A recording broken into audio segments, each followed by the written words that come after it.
whose fame has benefited more for their relationship? From thank you. I was like, why is that confusing? Thank them you. being together, who is it helped more?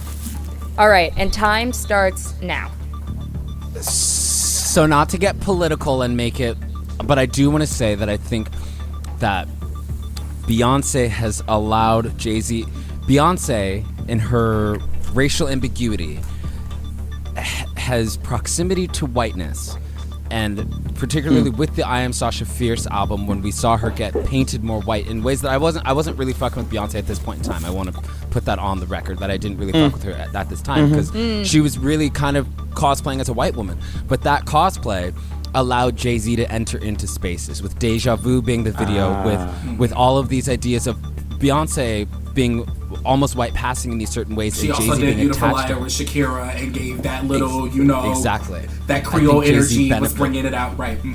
Jay-Z was brought into higher spaces, more white spaces, and white people being the masses, and that being what defines the mainstream, while also then still resonating with black audiences. I think that Jay-Z benefited a little bit more. I will say Beyonce did benefit as far as she got street cred from him, but I think white mainstream sells more records than street cred. All right, and that's time. Ooh.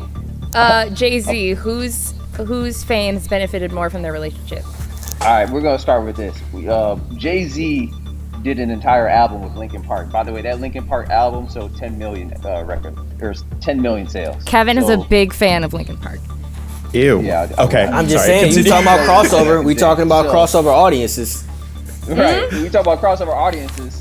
He did it better with that all by itself. Then you got when Jay-Z and Beyonce met. Jay-Z already had more fame, so he told her, "Look, baby, your dad's cool, but we're gonna need new management. We need new writers. We need better stage play. You need to be the Michael Jackson of artists these days. You're the new hotness." So he gave her, he went around and gave her everything. She used to be Bootylicious before Jay-Z. She was Bootylicious, right? That's what the song she was doing? Okay. Just Bootylicious. Yeah, I remember them. Okay. And all right, back to Team Beyonce. Anything to say about that?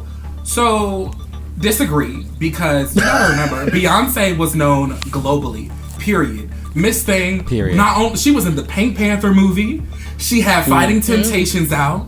Okay, 3 years after Crazy in Love was released, she was in Dreamgirls next to Titans in Hollywood.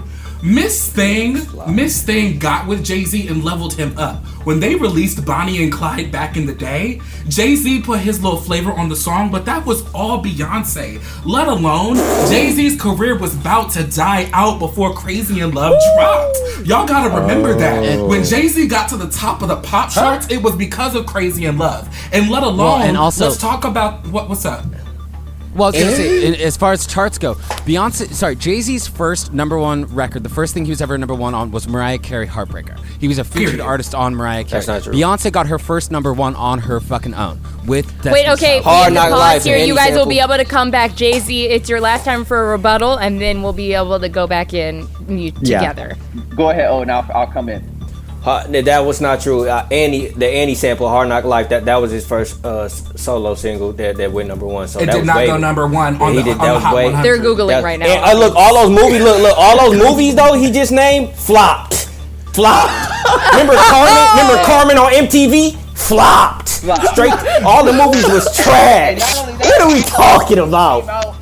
All those movies came out from like 2003 to 2006. They started dating in 2002. By this time, he had already got with her and upgraded her. So The movies was terrible. Yeah. That's all. When the last time anybody in this podcast watched any All of right, them? and together, here we go.